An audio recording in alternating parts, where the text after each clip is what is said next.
And the Christian missionary, without speaking a single word, he left. It's a battle of wits.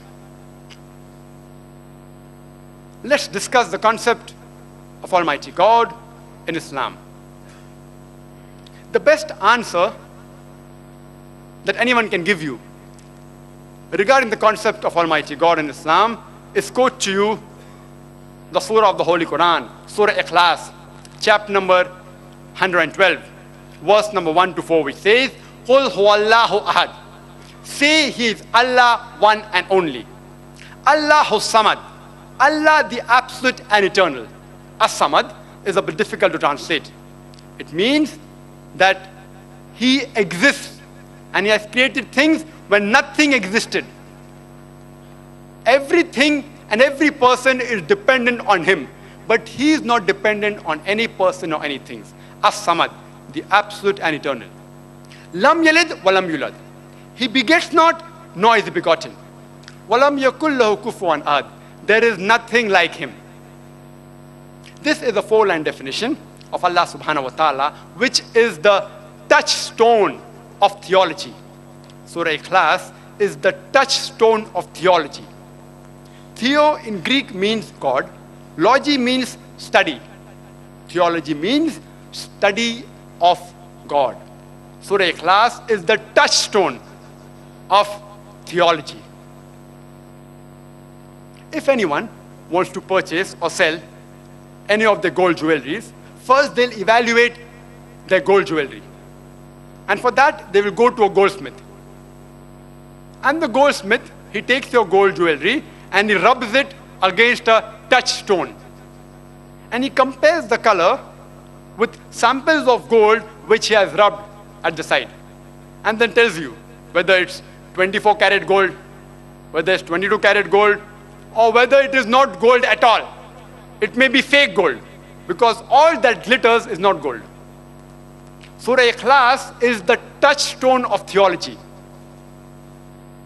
It's a four-line definition. If you apply to any candidate who says that is Almighty God, and if he fits in this definition, we Muslims have got no objection in accepting that candidate as Almighty God.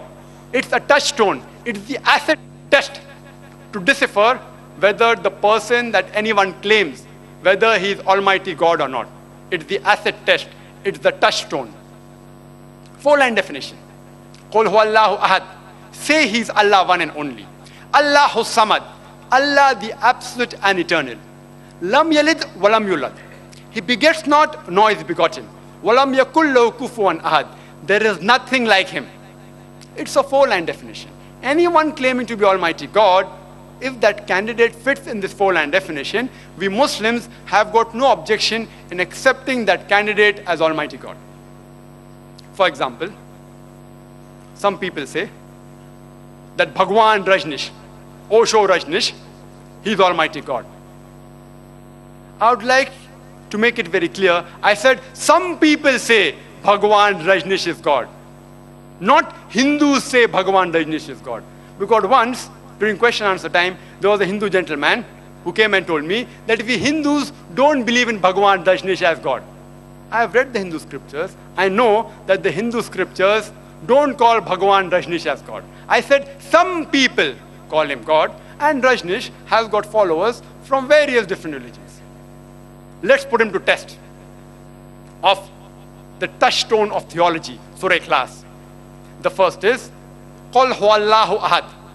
Say he is Allah, one and only. Is Rajnish one and only? We know that we have several such fake godmen, especially in our country, India. He is not one and only. But there may be some people who are disciples of Rajnish and say, no, no, Rajnish is one and only. Okay, let's go to the second test. Allahu samad. Allah, the absolute and eternal. Is Rajnish absolute and eternal? We know from his biography that he was suffering from diabetes, from asthma, from chronic backache, and he alleged that the American government, they gave him slow poisoning. Imagine God being poisoned. The third test is Lam yalid walam yulad. He begets not, nor is he begotten. We know that Rajneesh had parents. He had a mother and father. He was born in Jabalpur in Madhya Pradesh in India. But he was a very intelligent person. Later on, his parents became his own disciples. And in the year 1981, Rajneesh, he goes to America. And in Oregon, he establishes his own town and calls it Rajneeshpuram. He took America for a ride. Later on, the American government, they arrested him and put him in jail. And later on, kicked him out of the country.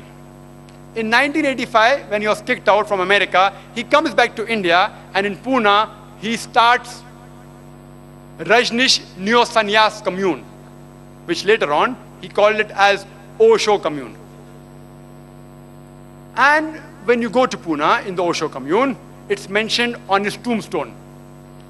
Osho, never born, never died, but visited the earth from the 11th of December 1931 to the 19th of January 1990. They forgot to mention that he was not given visas to 21 different countries. Imagine Almighty God visiting the earth and he requires visas. And the Archbishop of Greece said that if you don't deport Rajneesh, we will burn his house and the house of his disciple. And the last test, وَلَمْ يَكُلْ لَهُ كُفُوًا أَحَدٌ. It is so stringent, it's impossible for anyone besides Allah subhanahu wa ta'ala, the true Almighty God, to pass. It says there's nothing like him.